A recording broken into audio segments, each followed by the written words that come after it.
এখন থেকে আপনার প্রিয় সিরিয়ালগুলো ফ্রিতে দেখুন এক্সক্লুসিভলি শুধুমাত্র। রাজকন্যা রানীমাকে এই রাজ্য থেকে বিতাড়িত করা আমরা কিছুতেই মেনে নেব না। আমাদের তো উচিত ওনাদেরকে আশ্রয় দেয়া। আমরা কেন তাড়াতে যাব? এরপর যদি ওদের আশ্রয় দিতে গিয়ে আমাদের রাজরোষে পড়তে হয়, কে সামলাবে? তুমি। একদম ঠিক। ওদের জন্য আমরা কেন বিপদে পড়ব? আর আমরা যদি বিপদে পড়ি তখন কে আমাদের বাঁচাবে? শেষে তো আমাদের আশ্রয়টুকুও যাবে। নতুন সৈন্যদল আমাদের জ্বালিয়ে পুড়িয়ে শেষ করে দেবে। না না, জেনে শুনে এত বড় বিপদ আমরা মাথায় নিতে পারি না। হ্যাঁ, একেবারে ঠিক। নতুন রাজা কোপে করলে শেষে এদের ঝামেলায় আমাদের উলু খাগড়ার মতো প্রাণ যাবে।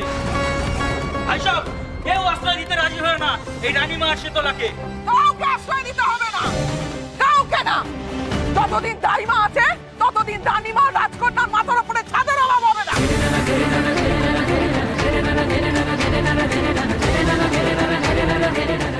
পদ্মা মা, চলো মা, তুমি আমার ঘরে থাকবে।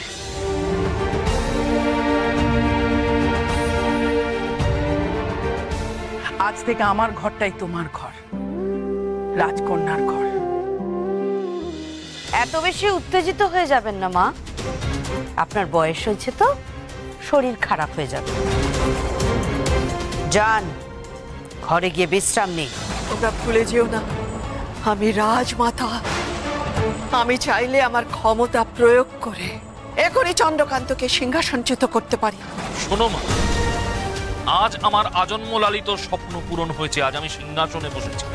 তাই আজ এই আনন্দের দিনে আমার কানের সামনে প্যান প্যান করো না। যাও, নিজের ঘরে যাও। আর তোমায় কতবার বলেছি পুজো পাঠ নিয়ে থাকো, তা না এই বয়সে রাজনীতি নিয়ে মাথা ঘামাচ্ছ। বেশি বাড়াবাড়ি করলে তোমাকেও কারাগারে পাঠাতে আমার হাত বিন্দু মাত্র কাঁপবে না। গরিবের ঘর তো, তোমার হয়তো একটু কষ্ট হবে, কিন্তু সেখানে তুমি সম্মানের সঙ্গে মাথা উঁচু করে থাকবে। পদ্মা মা, এতকাল ধরে আমি রাজবাড়ির নুন খেয়েছি। কৃতজ্ঞতার বশে যদি তার এতটুকু আমি ফিরিয়ে দিতে পারি, সেটাই হবে আমার কাছে সবচেয়ে বড় শান্তি। না দাইমা, এতে তোমাদেরও বিপদ বাড়বে। হ্যাঁ দাইমা, শীতলা ঠিক বলেছে। আমরা বরং অন্য কোথাও চলে যাই। না পদ্মা মা, তুমি আমার সাথে যাও। বিপদ যা আসার তা আসবেই পদ্মা। মেয়ের বিপদে কি মা কখনো মুখ ফিরিয়ে থাকতে পারে মা?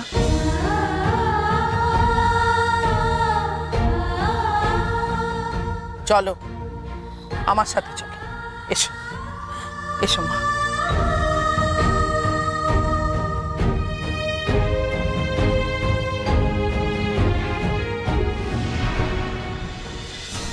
রত্না, তুমি মহামন্ত্রীকে ডেকে পাঠাও। আমি কালই আইন করে এই রাজমাতা পত্রের বিলুপ্তি ঘটাবো। এসব আড়ম্বরের কোনো প্রয়োজন নেই। এখন নিজের মহলে যাও, আমাকে বিরক্ত করো না। তুই নিজের সন্তান হয়ে মাকে অপমান করলি, অথচ আজ পর্যন্ত পুষ্পদন্তকে শত কটু কথা বললেও আমাকে একটাও পাল্টা উত্তর দেয়নি। আমি মস্ত ভুল করেছিলাম। পুষ্পদন্তর মতো মানুষ সত্যি বিরল।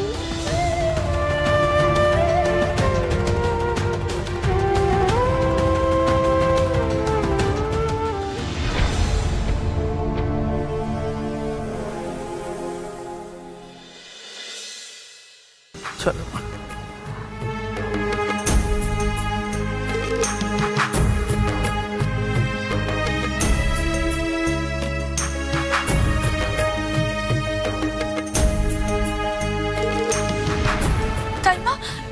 এখানে কেন এলাম আমরা?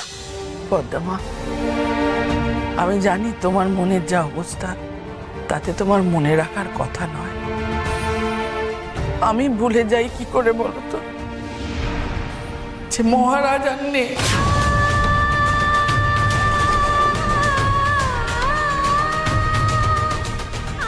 তোমাকে স্নান ছেড়ে সিঁদুর মুছে বিধবার বেশ ধারণ করতে হবে মা।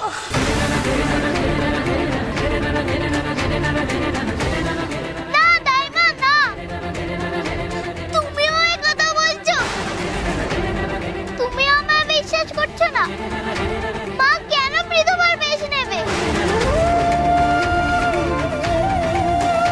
মা তো বিধবা নয়। বাবা মরে গেলে তবে তো মা বিধবার বেশ ধারণ করবে। আমার বাবা তো বেঁচে আছে দাইমা।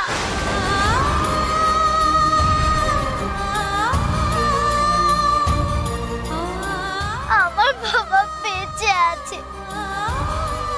মা, আমি একদিন ঠিক বাবাকে তোমার কাছে নিয়ে আসবো।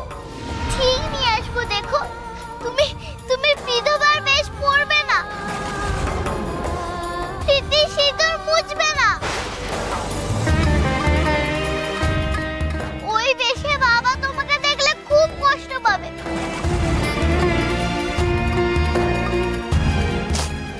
কমলা,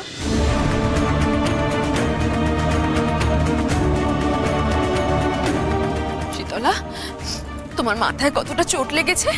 চল ওষুধি লাগিয়ে পট্টি দিয়ে দিই। হ্যাঁ, মা, বাবা মরে যায়নি।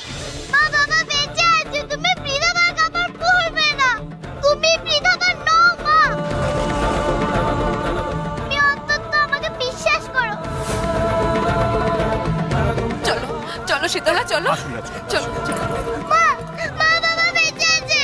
চলো। বাবা বেঁচে আছে। ঠিক আছে মা, চলো। ঠিক আছে চলো। বিশ্বাস করো মা, বাবা মরে চলো শীতলা। আসুন আসুন।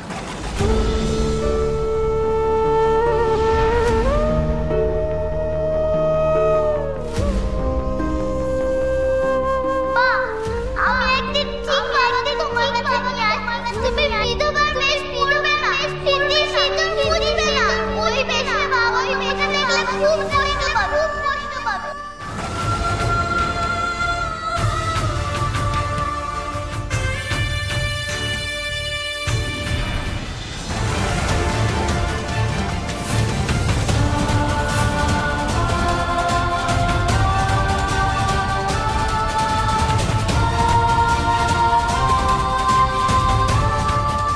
অন্য কেউ বললে আমি বিশ্বাস করতাম না দাইমা, কিন্তু আমার শীতলা যে বলল ওর বাবা বেঁচে আছে, আমি বৈধব্য বেশ ধারণ করে আমার স্বামীকে অপমান করতে পারি না দাইমা, কখনো পারি না। আমি বিধবার বেশ ধারণ করব না দাইমা।